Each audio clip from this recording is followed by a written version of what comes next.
agora. Sejam bem-vindos, turma do segundo período, Neurofisiologia aplicada à Fisioterapia.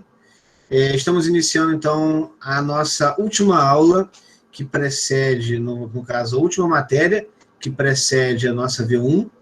Então, eu gostaria só de voltar a essa imagem aqui, que foi justamente a última imagem que eu determinei na última aula, para que a gente possa ver algumas coisas aqui e poder entender o que eu vou mostrar no slide a seguir. Então, eu fiz na verdade, estou mostrando aqui um corte transversal, né? Tendo em vista a visão superior, onde a parte de baixo aqui da imagem é a parte anterior da medula, e a parte de cima aqui da imagem é a parte posterior, aqui tendo a coluna ou o corno posterior, né, um de cada lado, o corno ou a coluna anterior, um de cada lado, em alguns casos aqui na região do tórax, né, nas vértebras, né, no caso a medula, mais a nível de tórax, apresentando também as colunas laterais. Normalmente em cervical e lombar, essa coluna lateral ela não existe.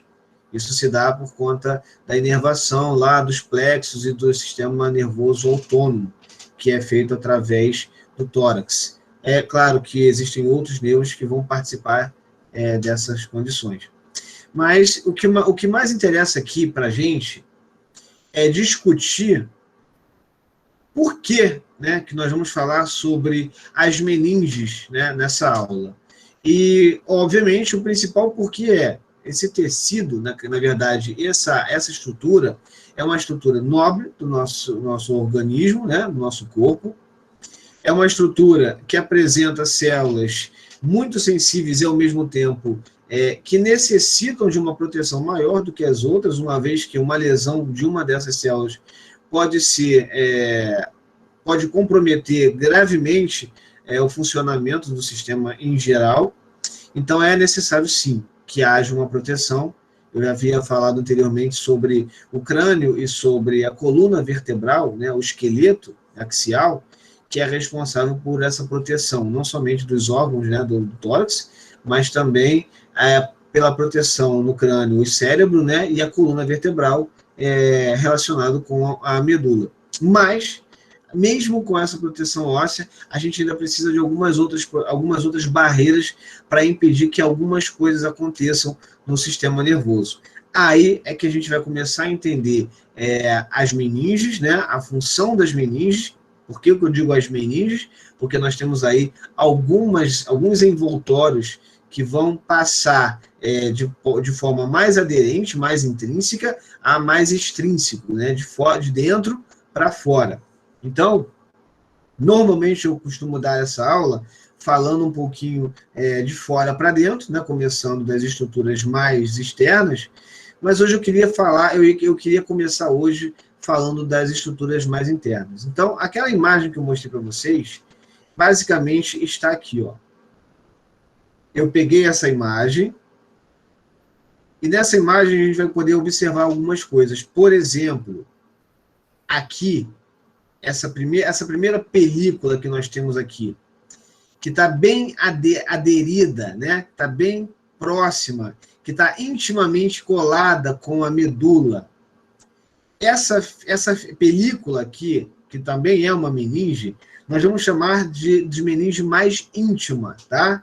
Por ser mais íntima, nós vamos chamar ela de pia mater, tá legal? Então, quando pensarmos em película ou proteção mais íntima, aderente, que inclusive vai determinar o formato, né, das estruturas, como, por exemplo, essa imagem aqui do cérebro, a imagem do tronco cefálico, do cerebelo. Parece que não, mas essa imagem aqui, existe uma película que se envolve, se adere a todo o tecido do sistema nervoso, permitindo que haja o quê? Uma proteção e uma fixação, uma condição de suporte para que as células neuronais e as células, obviamente, da glia não se dispersem. Então, existe essa capa, né? Como nós podemos dizer, essa plastificação do sistema nervoso. Claro que não é feito de plástico, gente. É um tecido conjuntivo muito fino, uma membrana muito fina, que se liga intimamente e chamamos de pia mater. Bem, passando a pia mater, nós podemos levar em consideração uma outra capa, ok? Uma capa que está um pouquinho mais distante, não é aderida, tá legal? Mas ela está um pouquinho mais distante da pia mater. Essa na cor verde aqui, como nós podemos ver, ela é chamada de aracnoide, ou aracnoide mater, tá? É uma matriz aracnoide. Por isso, aracnoide mater, porque por isso pia mater, né? É uma matriz aderente, uma matriz íntima, no caso a pia mater. No caso da aracnoide mater, ou apenas aracnoide, você tem aqui uma matriz que é a aracnoide. Mas por que aracnoide, galera? Por que a gente vai dar o nome de matriz aracnoide? Porque diferente do que nós estamos vendo aqui na imagem, que é basicamente um esquema, essa matriz, né, essa capa mais distante da medula, ela vai ser responsável por, basicamente, absorver o líquido que tem aqui entre a pia mater e a aracnoide. O nome desse líquido nós já discutimos algumas vezes, nós podemos chamar ou de licor, né, ou líquido cefalorraquidiano. E aqui a gente tem o nome mais correto para isso. Quem falou? Sou eu, Bruno. Oi, Bruna, diga. Aracnoide não é a fina que separa a dura mater e a pia mater? Sim, mas ela não é tão fina assim. Você está certa, ela é uma das membranas, um dos envoltórios que separa a pia mater da dura mater, ok? Mas eu estou contando, eu estou mostrando as camadas de dentro para fora, certo? Para explicar uma delas, uma. Mas você está certa, ela é a matriz que separa, ela é a meninge que separa a pia mater da dura mater. Você está certo, tá legal? Foi isso?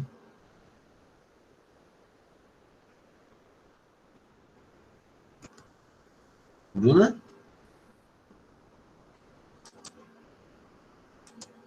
Sim, é que travou aqui, eu não consegui mandar áudio, mas eu escrevi. Tá ok, eu vi aqui agora. Tá certo, então vou seguir aqui então, gente. Vamos lá. Então, basicamente, quando a gente fala sobre a aracnoide, o nome aracnoide, ela vem de aracnídeo, tá, galera? Então, quando pensarmos em aracnoide, podemos literalmente pensar em aracnídeo, né? Mas o que? Tem alguma coisa a ver com a aranha? Cara, eu vou te falar.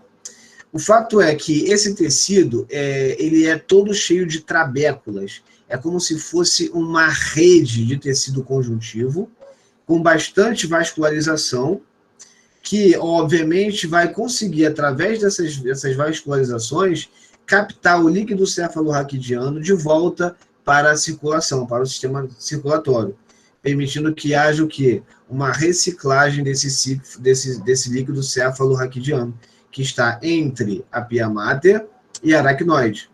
Inclusive, nós podemos dizer que o espaço entre a pia mater e a aracnoide, existe um nome que é bem sugestivo da concentração aqui da aracnoide em relação à pia mater, que é o espaço de baixo, né? Aracnoide. Ou seja, é o espaço que está abaixo da aracnoide. Por isso, nós podemos dizer que no espaço subaracnoide, nós vamos ter o líquido cefalorraquidiano trabalhando para desenvolver, obviamente, a nutrição e uma proteção mecânica para o sistema nervoso. Eu vou explicar melhor essa proteção mecânica quando eu me prender a esses espaços aí. Então, assim, pela ordem, nós temos a pia mater aderida, né, íntima à medula, e, obviamente, também ao sistema nervoso central, o encéfalo, né, o superior. E nós vamos ter aqui a aracnoide, logo depois do espaço subaracnoide. que também vai ter na região do encéfalo. Logo depois, então, já entendido que essa aracnoide aqui, no caso, essa meninge aracnoide, ela é uma meninge própria, né, para absorver o líquido cefalorraquidiano, certo? Uma vez que lá nos ventrículos você vai ter a produção dele e há uma circulação. Então, se produz líquido cefalorraquidiano lá nos ventrículos, né, lá no encéfalo, e ele vai circulando por toda a região encefálica e medular, permitindo que haja, então, a troca, uma vez que se aproxima da aracnoide. E aí você tem a absorção dela. Então, veja bem, após a aracnoide, nós temos um outro espaço que vai separar a aracnoide da última camada. Tá legal? Esse espaço aqui, nós vamos chamar esse espaço de espaço subdural, ok? Porque vai estar debaixo da dura mater, vai estar sub a dura mater, entre a dura mater e a aracnoide.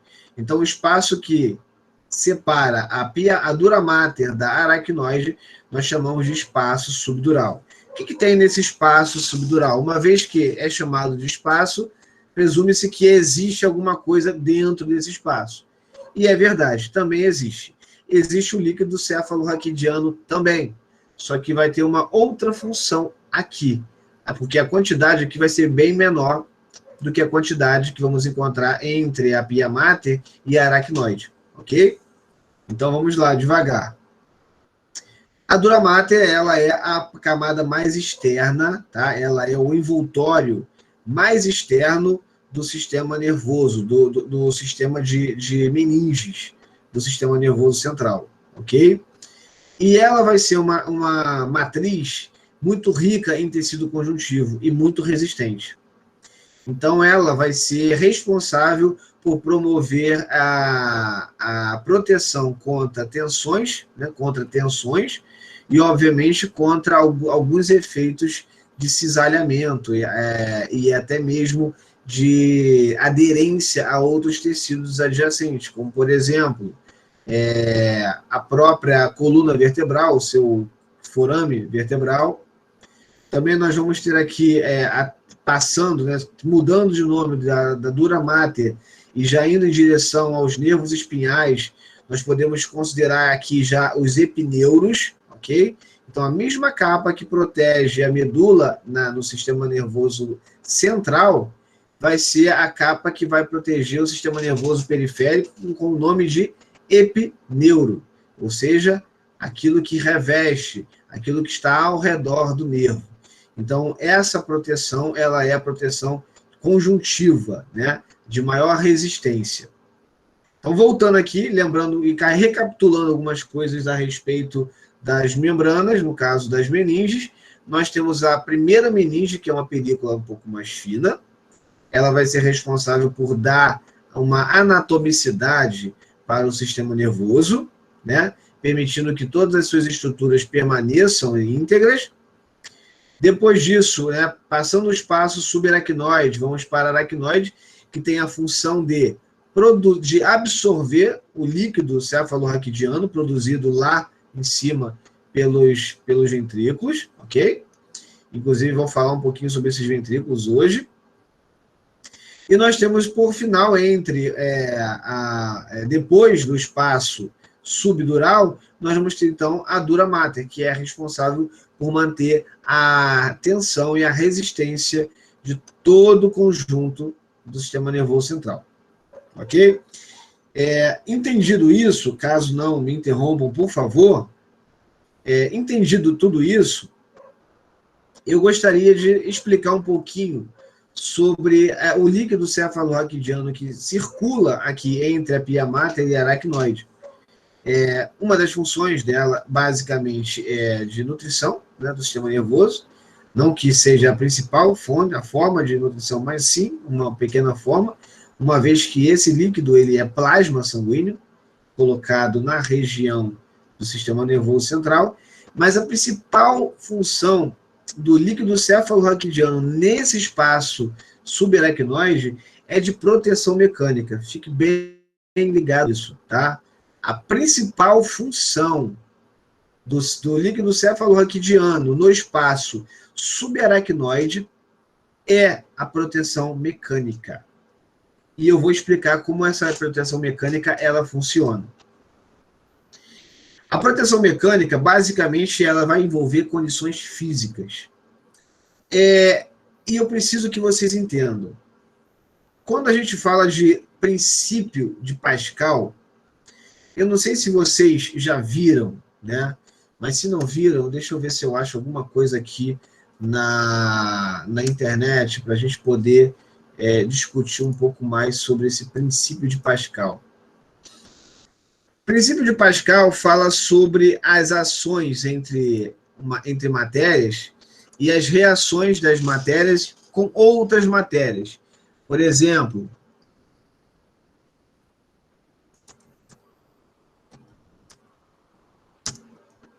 vamos ver se tem alguma imagem aqui. Só um desenhozinho, só um videozinho mostrando esse princípio de Pascal. Tem várias coisas aqui falando sobre o princípio de Pascal, mas tem uma que acho mais interessante. Essa aqui é interessante, depois eu mostro melhorzinho.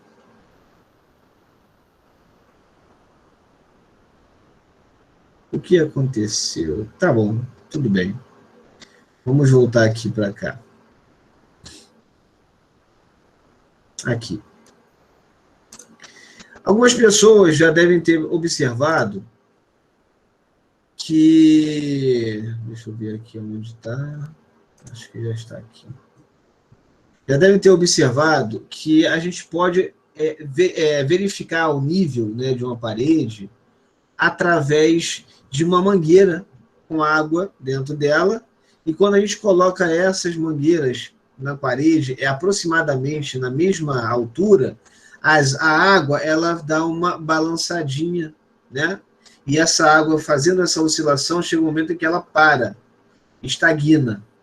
Então, aqui nós podemos dizer que existe uma equalização do princípio de Pascal. Se eu, por acaso, movesse essa mangueira aqui e depois voltasse para a mesma posição, a água ia ficar o tempo todo subindo e descendo de um lado para o outro. Por quê?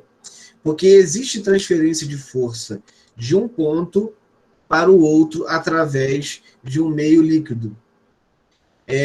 Ou seja, se eu fizer uma pressão em uma região na minha medula, é bem possível que esse líquido ele se espalhe por toda a região para poder desenvolver algum tipo de mobilização conjunta e permitir que isso aconteça com uma equivalência de pressão naquele sistema, sem que haja pressão excedente em um ponto e pouca pressão no outro ponto. Então, a energia, né, que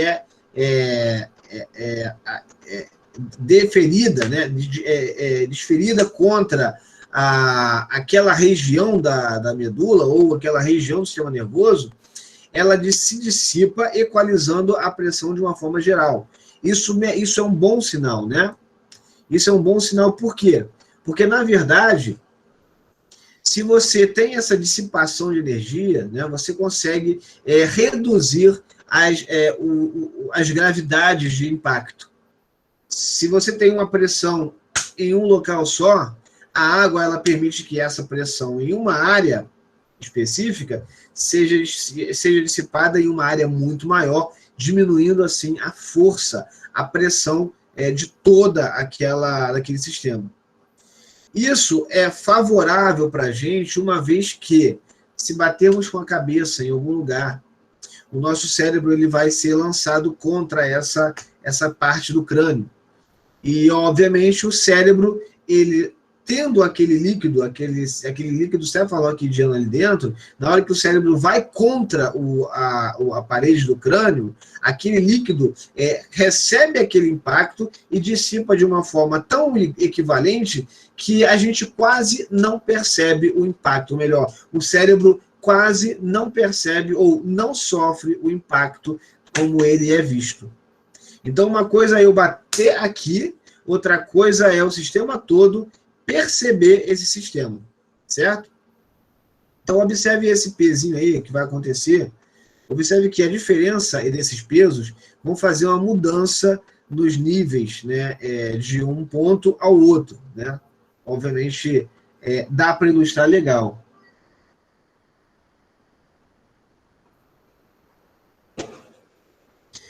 Então, existem várias formas aí, a Bruna fez uma pergunta legal, tá? Se esse líquido ele pode ser também chamado de cérebro espinal. Pode, tá? Pode ser chamado de líquor, pode ser chamado de líquido cefalorraquidiano e pode ser chamado também de líquido ou líquido cérebro espinal, ok? É a mesma coisa, tá legal? Porque é um líquido que circula do cérebro à espinha, no caso, a medula espinhal. Então, observe o que acontece quando você coloca uma carga sobre um sistema e, obviamente, você tem uma carga no outro sistema. Observe. Por uma questão de pressão hidráulica, o que acontece no nosso sistema nervoso é a mesma coisa, você consegue dissipar a força de um ponto ao outro. Então, observe que 300 gramas, muito mais pesado do que 180 gramas, consegue ser dissipado por conta de uma área maior aqui, ó. Existe aqui apenas uma área de pressão, e essa área maior consegue dissipar uma força muito maior, permitindo que ele não agrida a esse peso. Então, deixa eu ver se eu consigo achar uma outra imagem aqui desse princípio de Pascal. E aí, em vez de eu colocar apenas o vídeo, uma imagem pode ser também interessante.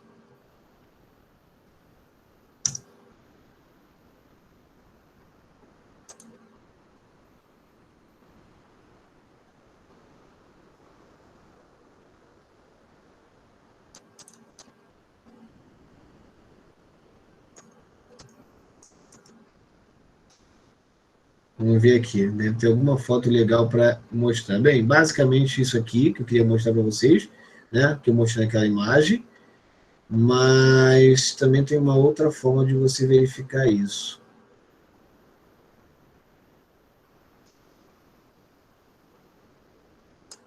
Vamos ver aqui, vamos mudar de princípio para lei.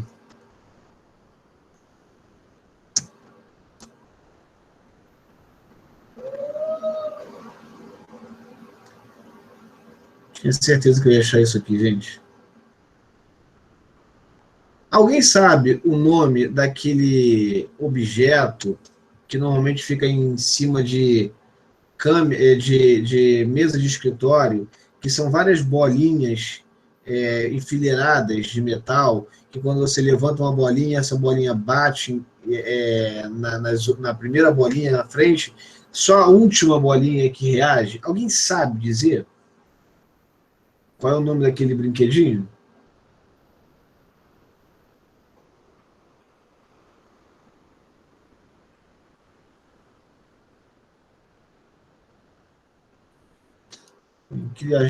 Estava certo que ia achar isso aqui, mas eu acho que dá para mostrar com essa imagem aqui.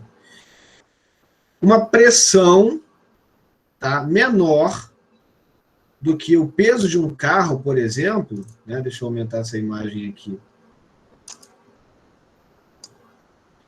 Uma pressão menor do que o peso de um carro, no caso, o peso, né, menor do que o peso de um carro, nessa distância aqui, numa área menor, pode oferecer uma pressão para empurrar um carro para cima.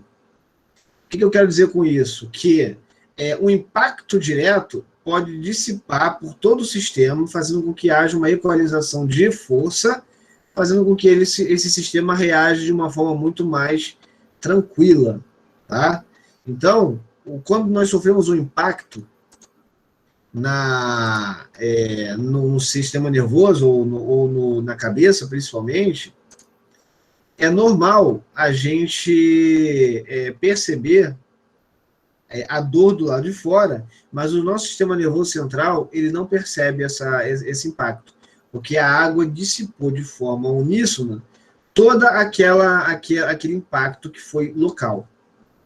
Então, basicamente, pêndulo de Newton, isso aí, cara. Muito, muito obrigado, Yuri. pêndulo de Newton. O pêndulo de Newton também respeita o princípio de Pascal. Quando você bate na primeira bola, né, naquela bolinha de ferro, essa bolinha de ferro vai transmitindo a força para as outras bolas, que permanecem paradas, mas somente a última bola que reage, e aí você tem aí a ação dissipada por por todos esses objetos, no caso, todas essas bolinhas. A mesma coisa acontece. Então, eu poderia, por exemplo, se eu tivesse em sala de aula, isso seria de praxe, eu ia pegar um aluno, né? Inclusive ia pegar um aluno mais forte, um aluno mais parrudo, e ia colocar minha mão sobre as costas desse aluno, e eu ia vir sobre a minha própria mão, e eu ia dar um tapa bem forte para todo mundo se assustar. Todo mundo ia se assustar com aquele barulho imenso, mas eu ia perguntar para o aluno se ele tinha sentido dor ao tapa imenso que eu dei. E o colega, certamente, como foi feito então até o momento nas presenciais, ia relatar, não, realmente não senti sim um impacto, né, uma vibração, mas a dor no local eu não senti. Porque a minha mão, ela serviu de distribuição de força, de impacto, para aumentar essa área de pancada, de impacto. Por isso que o líquido cefalorraquidiano, nessa área, né, subaracnoide, ela é, de fato, um líquido que vai permitir a proteção mecânica. Então, o impacto, basicamente, é dissipado. Quando você bate com a palma da mão numa água, numa piscina, né, parada, normalmente você sente o impacto todo ali na mão. E apenas as ondas vão se dissipando até que cheguem nas bordas de uma forma muito suave. Se tivesse alguém entre no caso, entre a palma da mão e essa lâmina de água, essa pessoa não ia sentir o impacto como um soco, porque toda aquela lâmina de água dissipou por toda a área da água aquela força, tornando quase imperceptível. É claro que eu não quero que vocês testem isso, por exemplo, numa cabeçada da parede.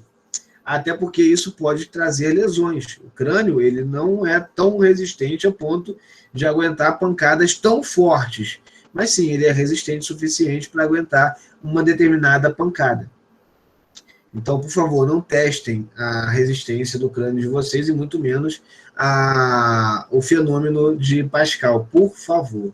Tá legal? Mas esse líquido está ali exatamente para isso. Funciona exatamente para evitar um impacto direto. Crianças não façam isso em casa. Perfeito. É exatamente isso. Foi como o João Pedro falou. A Ana Clara falou. Não façam isso em casa. Mas saibam que esse líquido ele vai permitir essa proteção.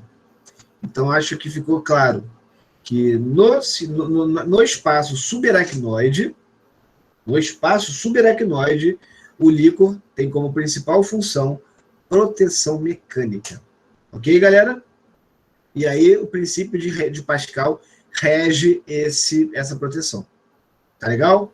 Bem, seguindo então para a próxima área, que é justamente o espaço subdural, onde você vai ter, sim, uma quantidade de líquido cefalorraquidiano, só que muito mais. Perfeito, Bruna. É para suavizar. Então, assim, há um impacto, o impacto ele é gerado, mas ele é dissipado.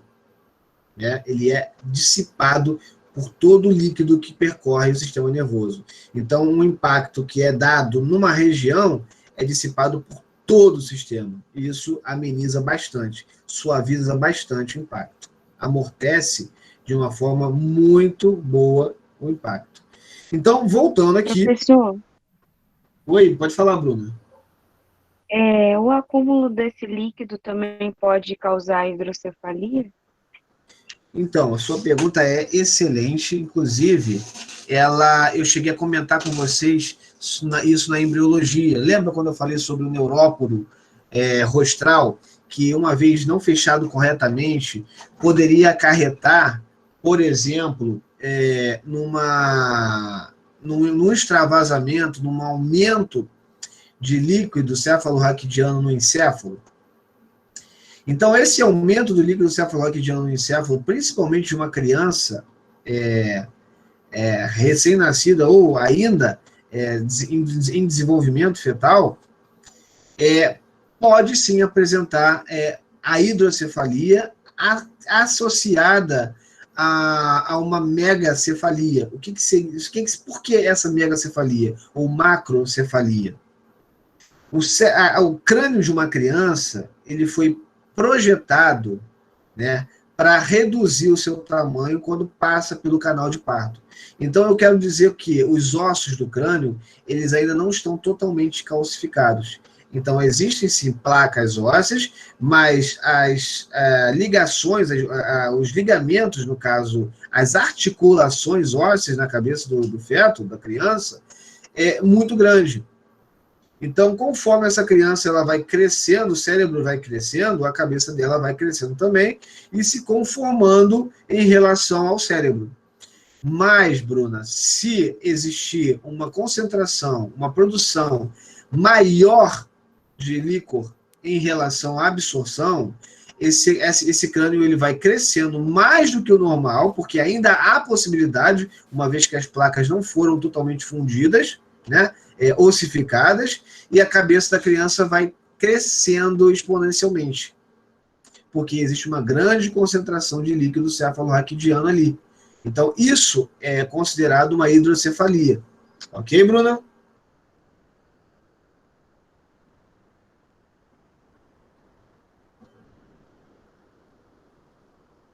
Show! Então, obviamente que um adulto poderia também passar pela hidrocefalia, ok? Que isso, pelo amor de Deus! Se você não pergunta isso e eu não falo, é uma coisa menos que vocês ficam sabendo. Vocês devem fazer isso, tá? Podem me interromper quantas vezes for necessário. Inclusive, por que o crânio cresce, né? Por que o crânio acaba crescendo mais do que o normal? Porque o crânio ele vai respeitar uma tensão, uma tensão que vai ser gerada por uma pressão intracraniana.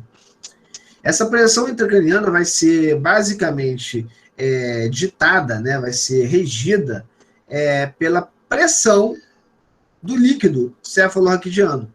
Então, se você aumenta a quantidade de líquido, você aumenta a pressão. O seu encéfalo ele precisa se ajustar a essa pressão e crescer.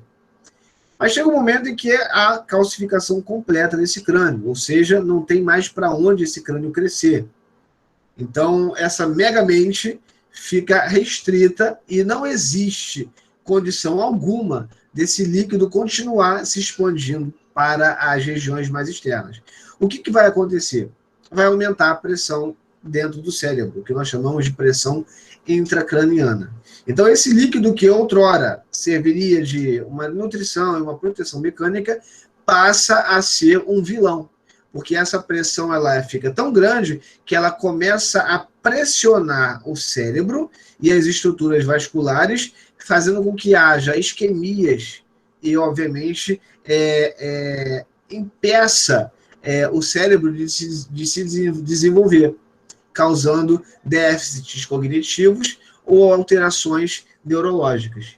Então, a hidrocefalia aumenta a pressão intracraniana, que, por sua vez, pode causar problemas neurológicos por aumento de pressão.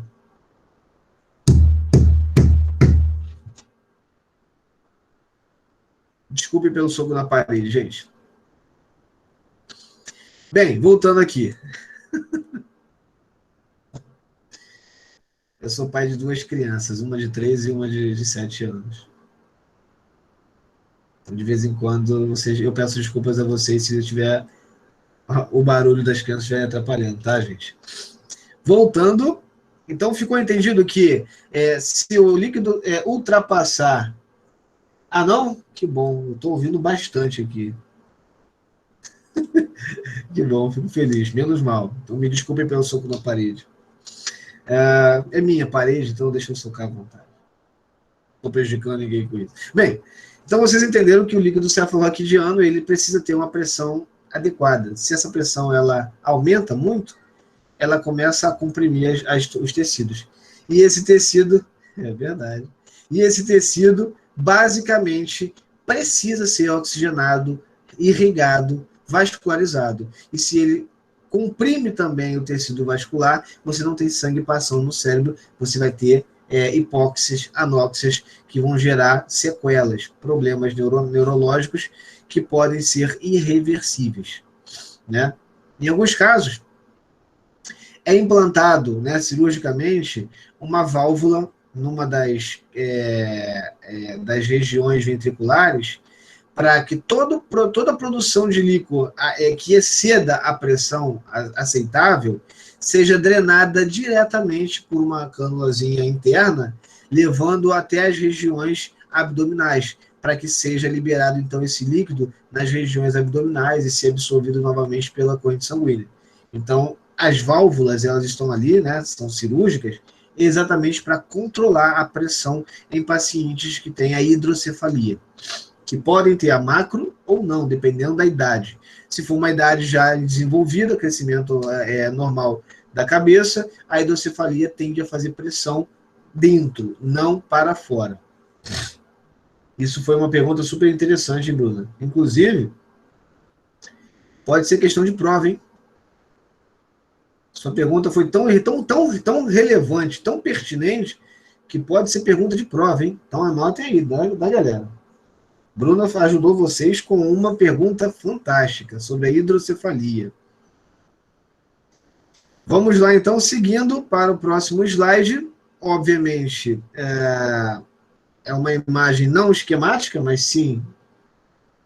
Nada, Bruna, se você não faz essa pergunta, a gente ia ter que criar uma outra pergunta. E vocês não iam ficar sabendo. É tão boa que a galera tem que te agradecer, inclusive. Então, vamos lá. Aqui nós temos não um esquema, mas sim um desenho, né, das capas, né? A começar pela pia mater, que é uma camada fina. Depois a gente pega a aracnoide, que é uma camada um pouquinho mais espessa e permite a absorção do líquido. E nós temos a dura mater, que é justamente a última, que inclusive no sistema nervoso periférico vai formar o epineuro. E aqui nós temos um outro esquema, demonstrando aí algumas coisas. Por exemplo, dura mater, camada mais externa. Aracnoide, a camada do meio. E observe aqui o espaço entre a aracnoide e a dura mater. E é aqui que eu quero que vocês percebam a característica do líquido cefalorraquidiano entre a aracnoide e a dura mater, no espaço subdural. Não vai ser a mesma função que eu havia questionado anteriormente no espaço subaracnoide, tá? Essa pequena lâmina, né, de líquido cefalorraquidiano basicamente vai servir para permitir a lubrificação entre os tecidos, a dura mater e a aracnoide. Então, nós sabemos que o nosso cérebro, e obviamente a nossa medula, principalmente, ela não é engessada, ela não é rígida, ela é flexível. Afinal de contas, nós conseguimos mover a cabeça, conseguimos fazer flexão de tronco, e obviamente a medula acompanha esses movimentos. Então, pense comigo, se você tem duas camadas, duas membranas, duas matrizes que estão ligadas diretamente, sem um espaço entre eles, o que acontece se eu gerar um movimento? É bem possível que essas duas estruturas gerem um atrito entre si, e esse atrito pode gerar lesão tecidual. E lesão tecidual vai causar inflamação. E essa inflamação pode causar uma meningite, ou seja, uma inflamação na meninge. É claro que não é somente por esse mecanismo que você vai ter a meningite, tá, galera?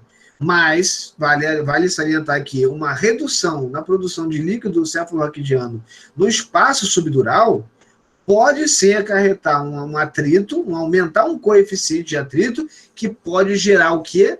Lesão tecidual. E essa lesão tecidual vai ocasionar no futuro, ou logo após a lesão, uma meningite. Uma meningite um pouco mais periférica, mas uma meningite. E essa infecção, essa inflamação, ela pode acometer a aracnoide, que por sua vez pode acometer o espaço subaracnoide, e comprometendo o espaço subaracnoide pode chegar até a pia mater, que é justamente a película mais íntima do sistema nervoso central. E atingindo a pia mater fica muito mais fácil, e obviamente o sistema fica muito mais suscetível a sofrer infecções. Então, o que era antes uma meningite passa a ser, por evolução, uma encefalite, uma inflamação no encéfalo, ou uma inflamação na medula. E isso sim vai ser um problema. Tá? Enquanto for meningite apenas, trata-se da melhor forma possível. Mas quando se passa a encefalite, você começa a apresentar alterações a níveis de sequela. E quanto maior a extensão da lesão, maiores vão ser as sequelas. Ok? Tudo bem, passei para vocês então que no espaço subdural, onde você tem uma lâmina fina de líquido cefaloraquidiano, vocês vão apresentar, vocês vão ter como característica um líquido que vai permitir um cisalhamento mais adequado, uma redução drástica do cisalhamento, do coeficiente de atrito, né, a zero quase, impedindo lesões. Aí vocês me perguntam, mas quantas outras meningites virais, as bacterianas, as fúngicas, por lesões, né, obviamente, ou atrito ou impacto, cada tipo de meningite ela vai ter uma forma diferente de ser tratada, né? Uma meningite que é basicamente inflamatória, a gente pode tratar à base, né, de anti-inflamatórios, né, para cortar a inflamação. Uma meningite bacteriana, a gente vai, dependendo do tipo de bactéria, fazer uso de antibióticos com determinados espectros para essas bactérias específicas, né? Então, assim, se fosse para escolher qual meningite vocês teriam, é mais interessante vocês pegarem a bacteriana, que vocês, através de um antibiótico, vocês podem cessar essa ação. Normalmente, uma meningite viral, o único tratamento é sintomático, né? O vírus ele tem um momento de desenvolver e um momento de terminar. Então, ele vai trazer algumas lesões, e vamos torcer para que sejam poucas, mas ela vai passar. E nós temos a pior de todas, que é a fúngica, ok? A meningite fúngica é a pior de todas por conta da liberação de toxinas que esses fungos vão proporcionar no sistema nervoso e, obviamente, na meninge. E, quiçá, no próprio encéfalo. Então, observem que as meningites elas vão acontecer nas meninges, obviamente, e elas vão principalmente gerar infecções que vão ser notadas pelo sistema nervoso. Então, o sistema nervoso vai notar através da mudança, né, do aspecto desse líquido, afinal de contas, ele está em contato direto com o sistema nervoso, e a partir daí ele vai começar a liberar sinais para que a gente tenha febre, para que a gente tenha dores, para que a gente possa ser tratado, ok?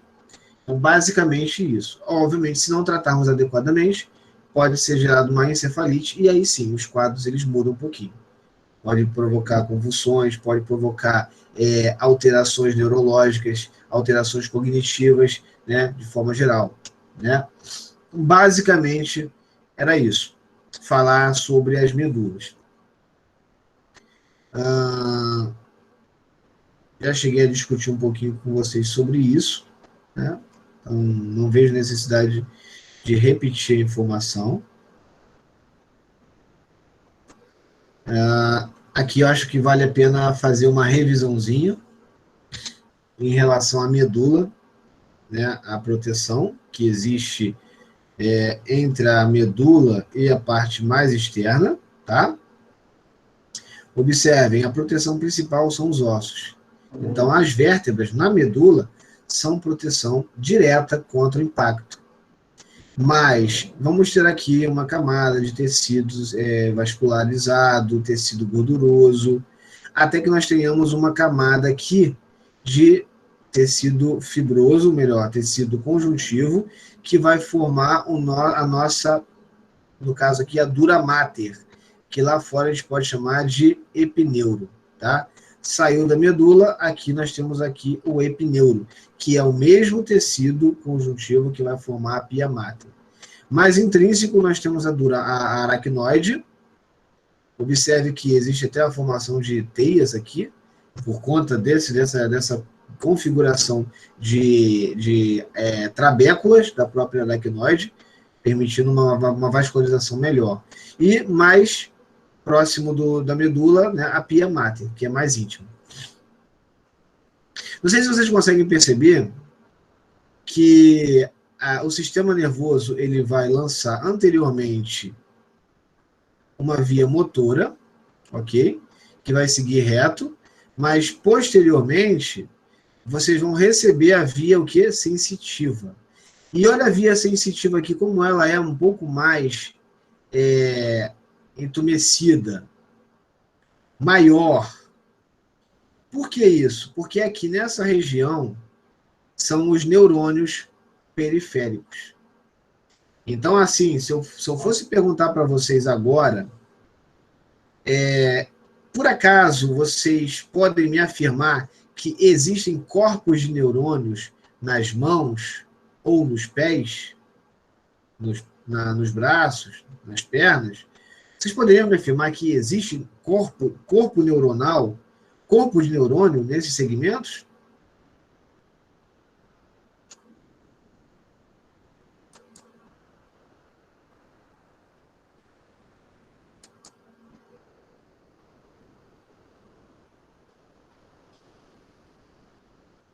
Isso não foi uma retórica. Yuri Lobo. O Yuri disse que sim. Vamos ver se mais alguém diz que sim ou que não. Vamos lá. Então, só reforçando o que eu perguntei. Na verdade, eu perguntei se eu posso encontrar... Oi, a Laísa. Não tem. A Laísa disse que não tem. Então, nós temos aqui 2 contra 1. Bruna disse que acha que tem. Yuri acredita que tem.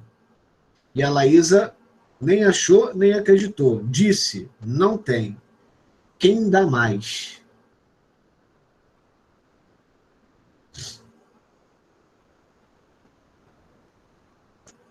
Pode refazer a pergunta, por favor, professor?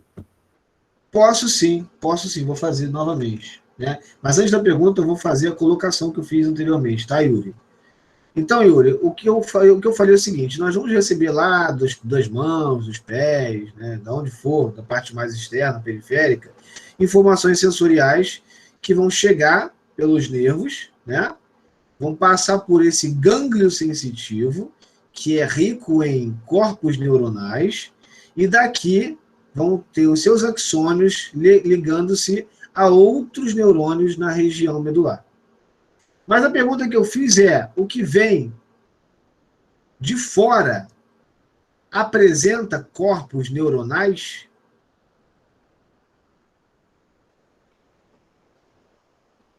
Aí nós temos o JP, acredito que seja João Pedro, que diz que não, pois teria prolongamento de neurônio só, né?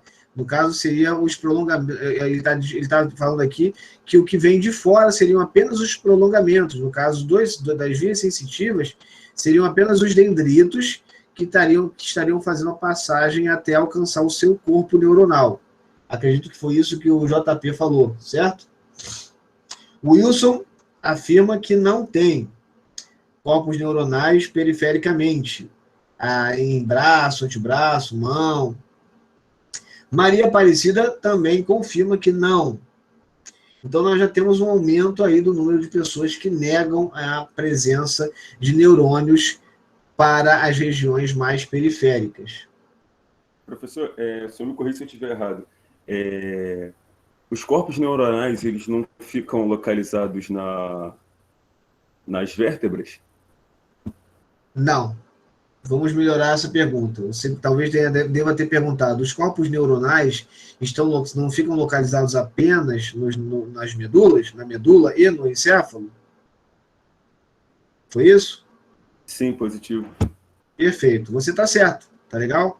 Você não está errado. Os corpos neuronais vão estar na medula e no encéfalo. Mas, como toda regra tem uma exceção, alguns corpos neuronais presentes em gânglios nervosos vão estar fora do sistema nervoso central, porém não tão distantes do sistema nervoso central, como é o caso aqui dessa radiculação, dessa raiz aqui, desse nervo espinhal, que apresenta corpos neuronais fora da medula, ok? Mas nesse caso aqui nós estamos falando de gânglios sensitivos. Então eles recebem informações, estímulos externos, são processados nos seus gânglios e através dos gânglios eles levam aos axônios um processamento refinado para se fazer um processamento secundário. Então a sensibilidade passa primeiro por neurônios fora da medula, chegando da medula e fazendo seus processamentos. Mas, afirmando o que a maioria disse, neurônios a gente só tem a partir daqui para o centro. Então, depois que sai a vértebra, não temos mais neurônios, ok?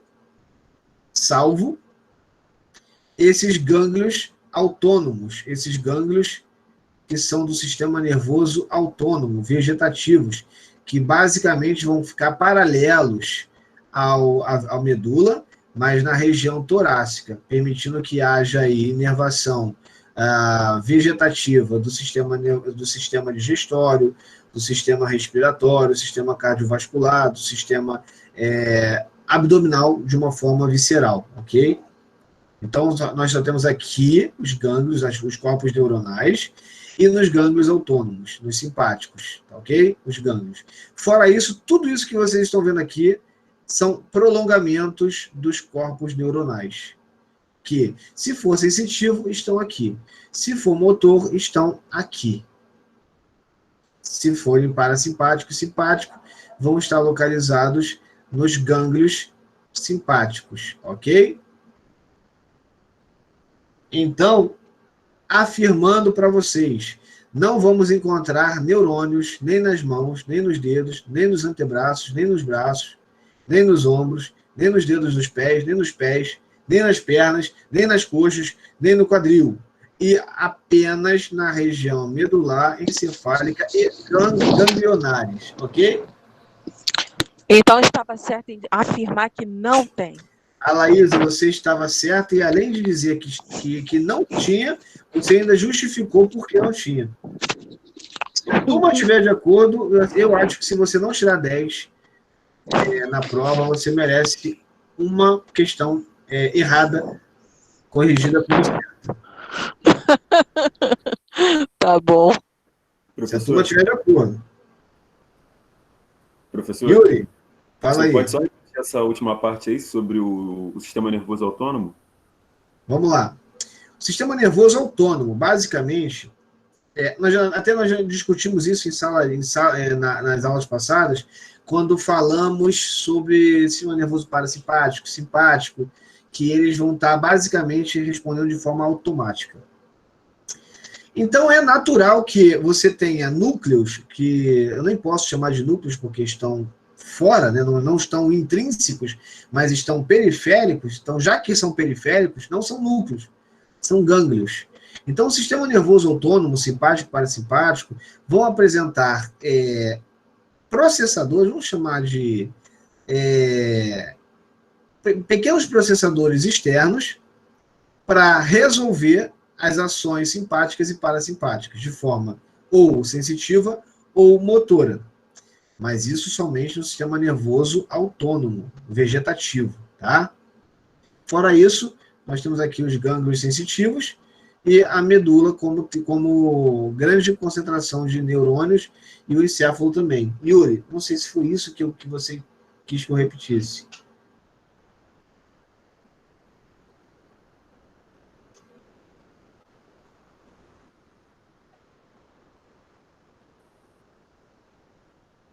Então, fora da medula ou no encéfalo, pode ser encontrado os neurônios nas ganglionares, correto?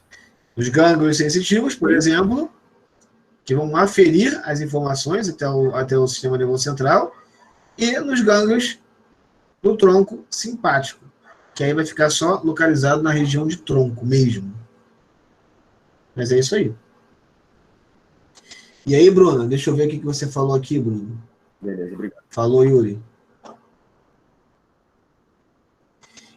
Então, as atividades elétricas ou eletroiônicas, Bruna, elas vão ocorrer por toda a extensão do citoesqueleto das células nervosas, ou seja, do neurônio. E apesar de que eu fui bem claro com relação a isso, tá? Os corpos de neurônios estão aqui. Mas os neurônios têm prolongamentos, como falou bem a Laísa, né? Que falou dos prolongamentos, que vão passar dentro de nervos. Então, nesses prolongamentos também vai haver alteração no potencial de ação, passando então as atividades eletroiônicas através de todo o seu dendrito ou todo o seu axônio. Não somente no corpo da célula, onde nós temos o núcleo do celular. Ok? Mas a sua confusão, ela faz todo sentido. Afinal de contas, se eu sinto as coisas nas mãos, é bem possível que, se é o sistema nervoso, tem que ter célula nervosa.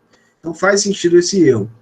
Obviamente, você não está de todo... A galera que respondeu que tem, não está de todo errada, mas eu perguntei corpos neuronais e não células. Se eu perguntasse células nervosas, estaria certo, vocês disserem que tem.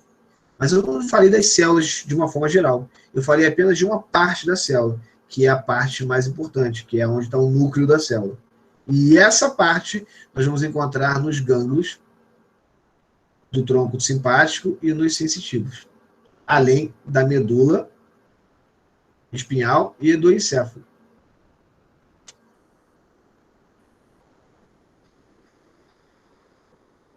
Bruna, tem que ir hoje, Bruna. Não deixa passar, não. Eu preciso que vá. Eu preciso que vá. Entendeu, Bruno? A afirmativa de cima podemos ignorar?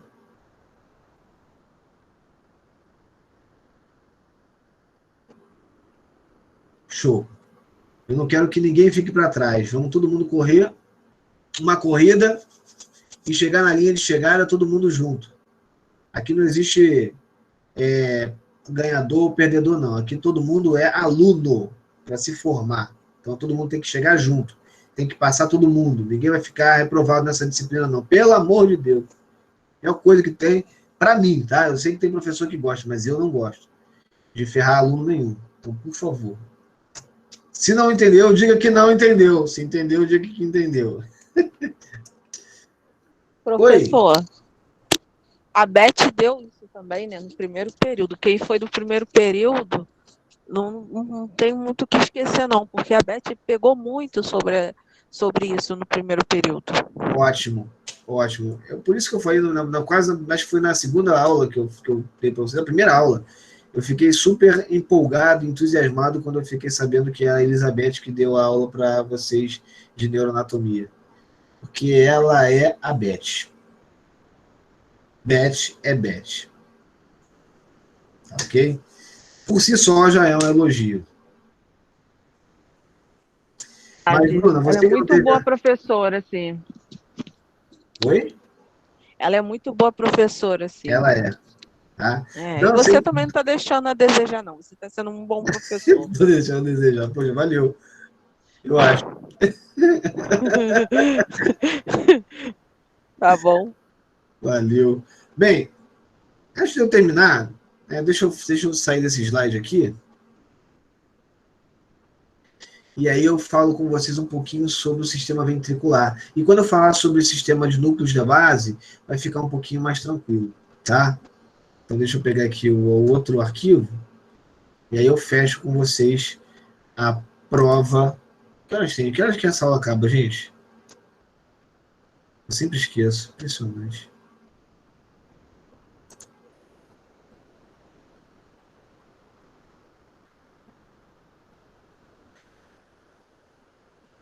Nove e meia, 10 horas.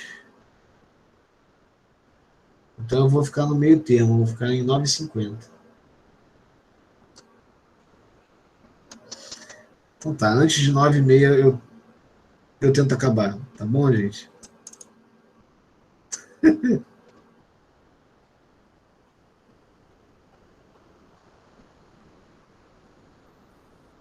Vamos lá então. Abra-te!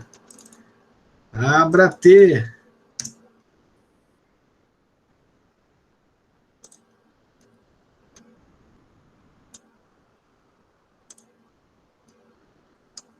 Então vamos lá. Bem, isso aqui vai ser uma aula depois da V1, tá, gente? No dia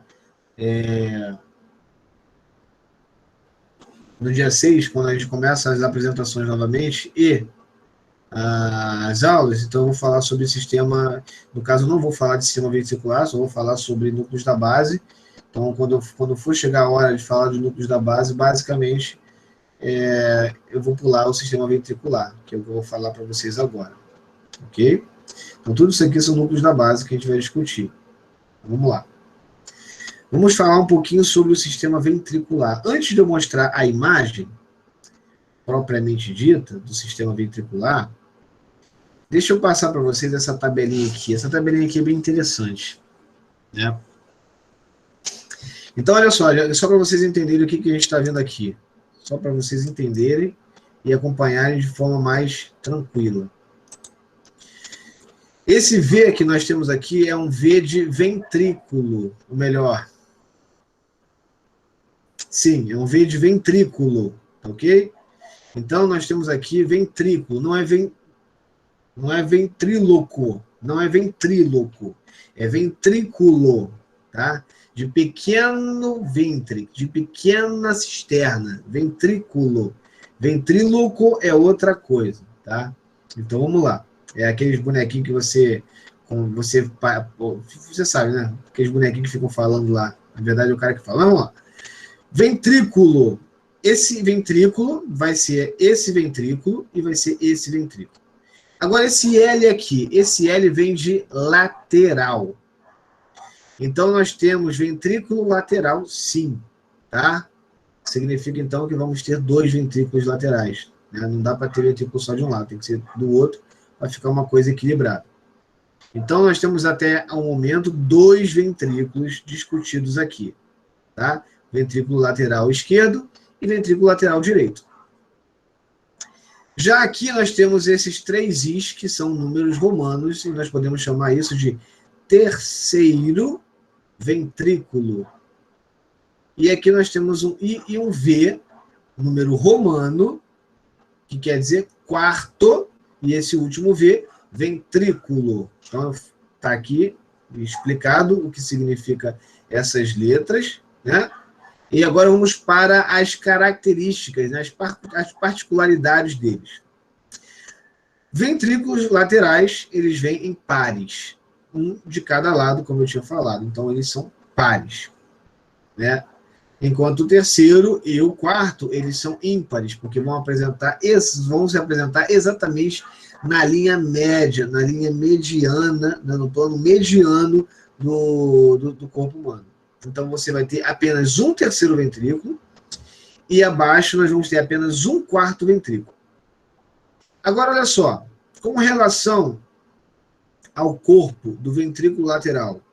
O ventrículo lateral ele é o maior ventrículo que nós temos entre os sistemas ventriculares. Depois eu vou explicar para vocês para que servem os ventrículos. Mas, como esse ventrículo lateral ele é o maior, ele vai apresentar algumas porções, algumas regiões. E nós podemos chamar essas regiões de ramos ou cornos.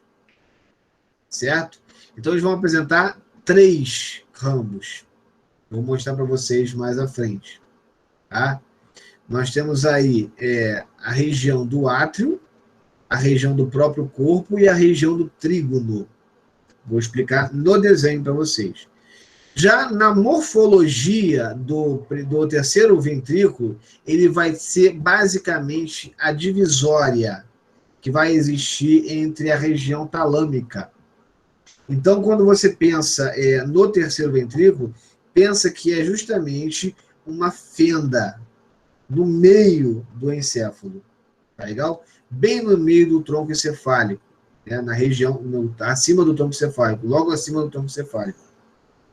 Então, nessa região aqui, mais ou menos, você vai encontrar a fenda, lá no meio, né? Bem onde tem esse sulco aqui central do cérebro, você vai ter na mesma direção, no mesmo alinhamento, essa mesma fenda que é o terceiro ventrículo. E nós temos aqui o quarto ventrículo, que vai formar uma tenda, como se fosse um losango. Ele vai ficar exatamente à frente dessa estrutura que nós chamamos de cerebelo e atrás da ponte do bulbo, que vão ser aquelas regiões rombencefálicas, tá? Então, aqui nós vamos chamar de fossa romboidea, tá legal? Então, o terceiro ventrículo vai estar localizado, o quarto ventrículo, perdão, vai estar localizado na cavidade ou na fossa romboidea. Eu vou mostrar a vocês uma outra foto para vocês identificarem melhor, tá? Então, vamos lá. Todos eles vão apresentar uma vascularização entrelaçada, tá? Essa vascularização entrelaçada vai permitir maior aporte e maior permeabilidade sanguínea. Ou seja, significa que é mais fácil você ter uma liberação do plasma sanguíneo através desse entrelaçado venoso, esse entrelaçado arterial. E esse entrelaçado vai ter um nome, como o próprio nome já diz, entrelace, rede, plexus, do grego. Plexo, então, é emaranhado. Então, plexo corióideo vai ser o plexo, basicamente, de qualquer um dos ventrículos responsáveis por difusão, mandar o plasma sanguíneo para dentro dessas cavidades, desses ventrículos. Então, é nos ventrículos que você tem a produção, a liberação de líquido cefalorraquidiano. Tá? Então, vamos mostrar aqui a imagem. Já falei um pouquinho sobre isso. Vamos mostrar aqui na imagem. Uma imagem esquemática, né? A cabeça de um indivíduo, obviamente aqui o crânio. E nós temos aqui algumas regiões da dura mater. Aqui nós temos algumas regiões da aracnoide, ok? E, mais intimamente, aqui, sem ser vista apenas por uma linha, a pia mater. E nós temos o encéfalo. E dentro do encéfalo, nós vamos ter todas aquelas estruturas que eu falei, né? Faltando 6 minutos para fechar a aula. Nós temos aqui uma grande área, uma grande cisterna, um grande ventrículo, que vai ser chamado de ventrículo lateral esquerdo. Tá legal? E do outro lado, não visivelmente, porém está lá, o ventrículo lateral direito. Então, aqui essa parte avermelhada, né, margeando parte do ventrículo lateral, nós temos um plexo, que nós chamamos de plexo corióide do ventrículo lateral. Significa dizer que o líquido ele passa do plexo corióide para essa cisterna e, obviamente, ele vai tender a ir a um sentido.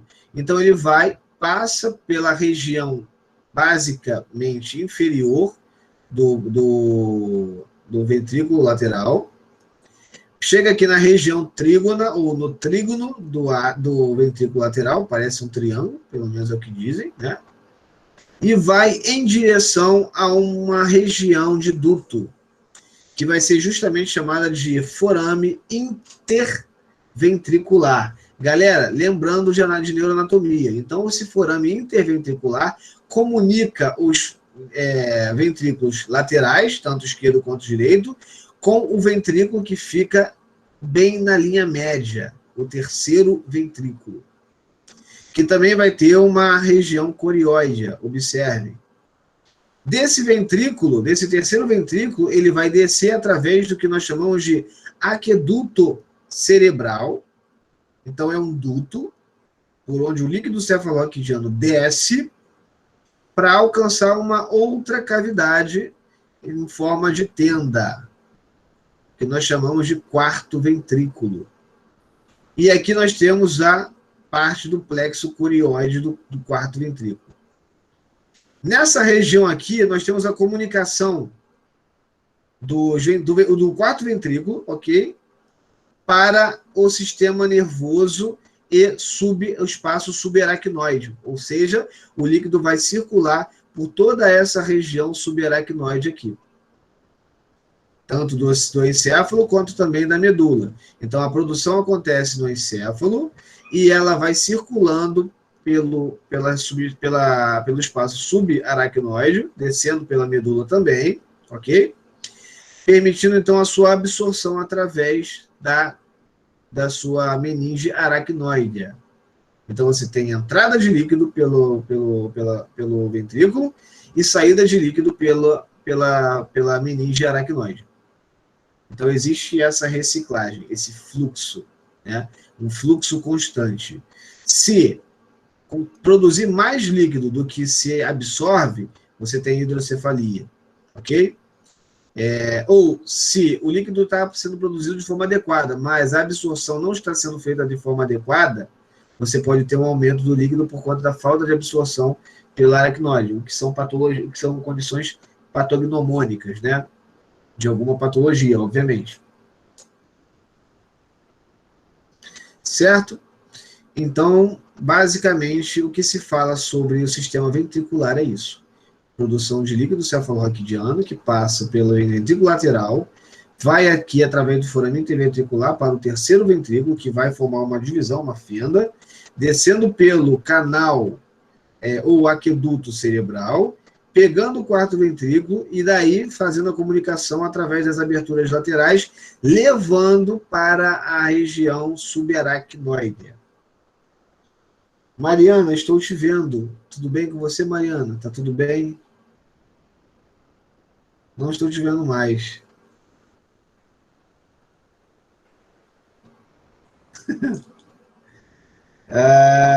Bruna, eu digo amém para você.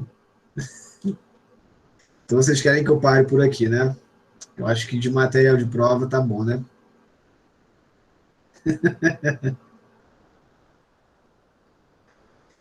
Ótimo, perfeito então. Galera, então eu não vou me estender mais, mas antes de eu interromper a gravação, como é de praxe, existe alguma pergunta que seja pertinente, que vocês queiram fazer a mim, que eu possa responder? Então, eu tenho várias. Então vamos lá. Pode começar.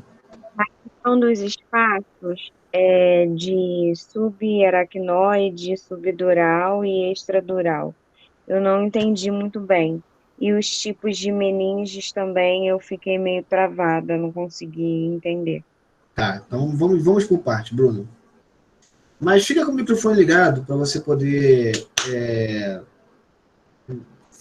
me dar uma contrapartida. É que Tá tem legal? uma criança de 2 anos aqui querendo participar, e se ficar ligada, ela vai ficar gritando.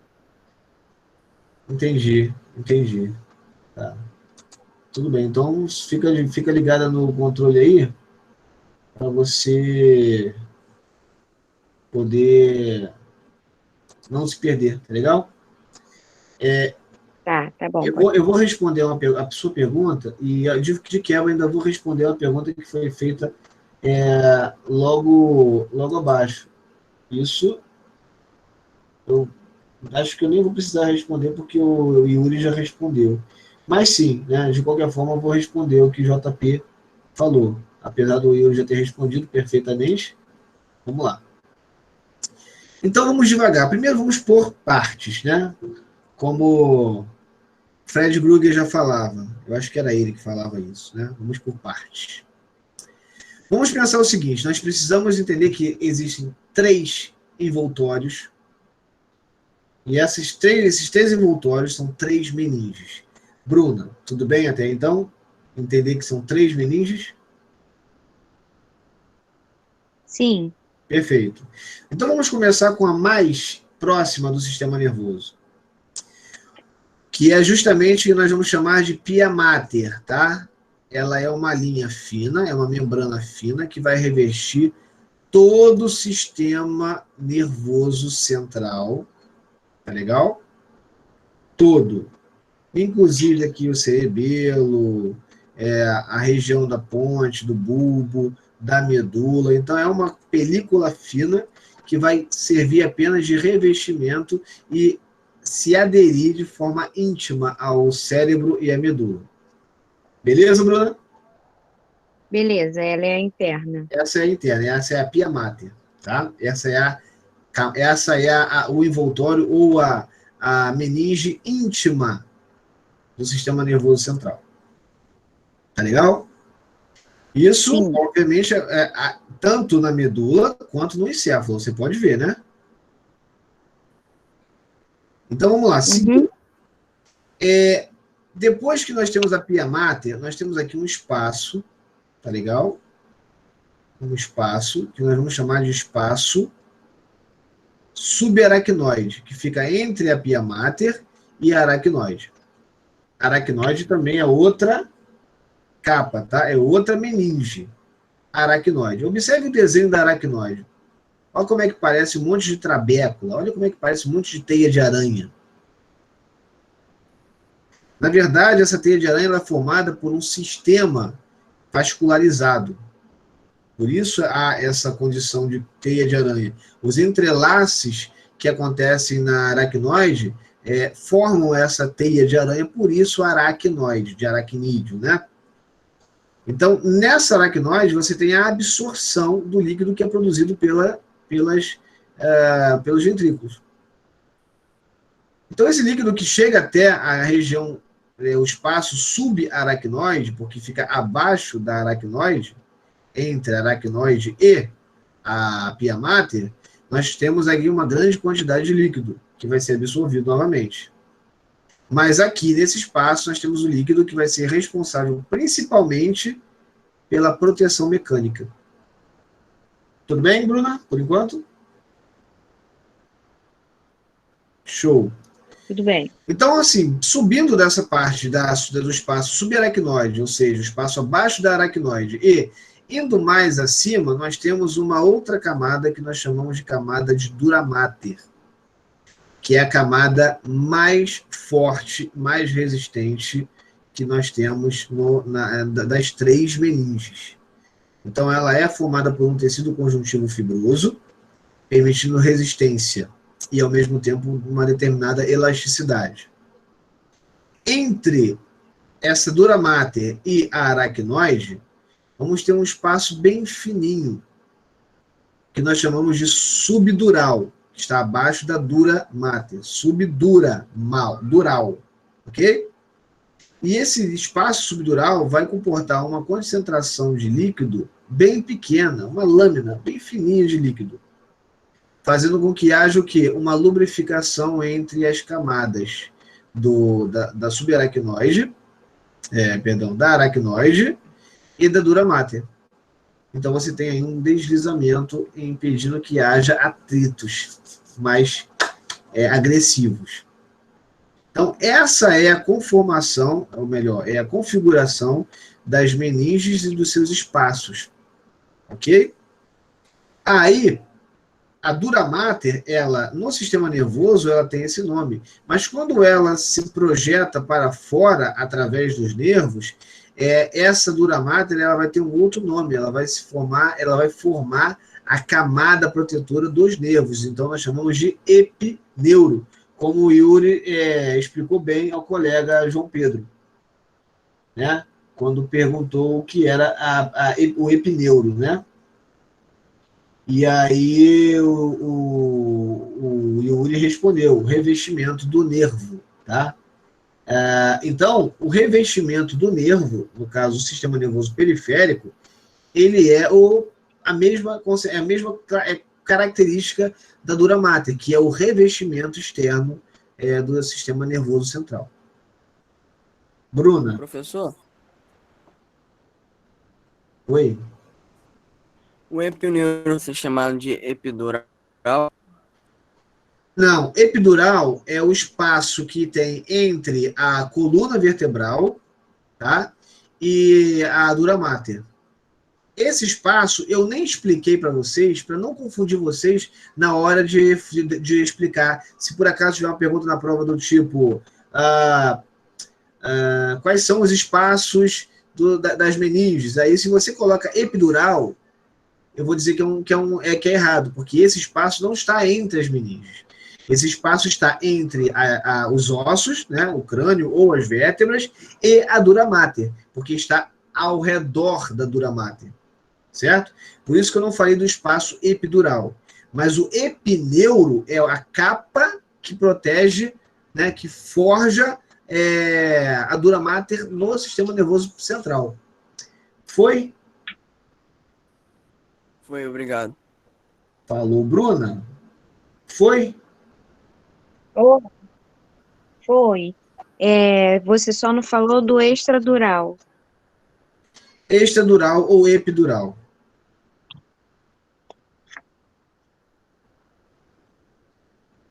Tudo bem? Sim.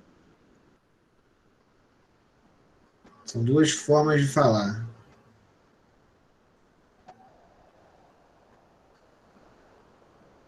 Então, aqui, se a gente fosse sair do esquema e entrássemos no sistema nervoso, no encéfalo, vocês iam ver basicamente o encéfalo, fazendo uma transparência do encéfalo, desse cérebro aqui, deixando ele mais transparente, você conseguiria ver como que se forma, né? Onde está localizado, onde estão localizados os ventrículos laterais, um de cada lado, o terceiro, formando uma divisão, né, quase que no mesmo plano sagital, o quarto mais abaixo, e daí a projeção para as regiões subaracnoides.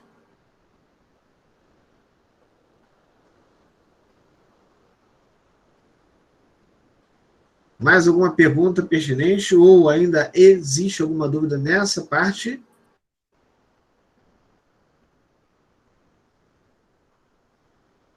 A proteção principal da meninge são os ossos? Vamos dizer que sim, né? Já que você está falando da meninge, os ossos vão fazer uma proteção para os ossos, mas de quebra fazer a proteção também do encéfalo, da medula, tá? Na verdade, Professor, você está me ouvindo? eu estou te ouvindo, Laísa. Ai, desculpa.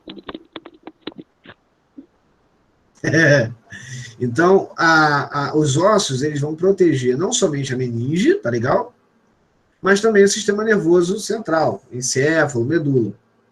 A meninge também vai ser a proteção. Então, você tem aí algumas camadas de proteção. O osso, o espaço epi ou dura ou extradural, a dura mater, o espaço subdural, a aracnoide, o espaço subaracnoide e a pia mater. Todas essas estruturas, contando os ossos, vão formar uma proteção para o sistema nervoso central. Ok, Bruno? Ok. Professor, eu só queria tirar uma dúvida sobre a dura mater no sistema nervoso central. Ele é constituído pelo encéfalo e pela medula espinhal, certo? O encéfalo... E a medula espinhal. Calma aí, vamos devagar.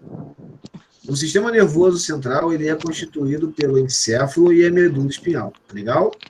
Isso. E toda a estrutura estão envolto por 3 membranas, Exatamente. Que são conhecidas como meninge, dura mater, aracnoide e pia mater. As meninges dura mater, aracnoide e a mais íntima, pia mater. Isso aí. Isso, tá certo, né? Isso aí. De fora para dentro, dura mater, aracnoide e pia mater. Sim, exato. E tem outra também, que é o relaciona os ventrículos. Fala mais alto, Laísa, para mim. Ai, eu tô falando tão rápido. Os ventrículos são forames. Começa com forames, né? Os ventrículos. Interventricular. Ventrículos. Sim, os ventrículos, vamos lá. Temos aqui os Encefálico. ventrículos, ok? Encefálico. Forame interventricular. São os certo? canaizinhos que vão dividir, que vão ficar entre o ventrículo e o outro. Aí vem o ventrículo lateral ao 3 forames, né? Não, devagar, calma aí. Deixa eu organizar essa ideia aí. Nós temos aqui os ventrículos laterais, tá? São dois, tá? O esquerdo e o direito. Tanto um quanto o outro vão ter canais comunicantes com o terceiro ventrículo, tá? Sim. Esses canais são os forames interventriculares, tá? Aham. No caso aqui, nós estamos vendo o esquerdo. Isso. Nós temos aqui o terceiro ventrículo, ok? E esse terceiro ventrículo que se comunicou, né, que teve uma comunicação com os laterais, vai se comunicar com o quarto ventrículo também, através de um outro duto, que nós chamamos de aqueduto cerebral. Tá legal? Isso. E aí depois... Oi? Não, desculpa. E aí depois que chega ao quarto ventrículo, ele vai sair pelos recessos laterais. Tá legal? Que aí é o espaço subaracnoide. Exatamente. Isso. Tá, eu tenho isso aqui anotado. Obrigada, professora. Só mesmo eu tirar uma dúvida para ver se estava certo. Perfeito. Show. Bruna, você botou a mão na cabeça por quê, Bruna?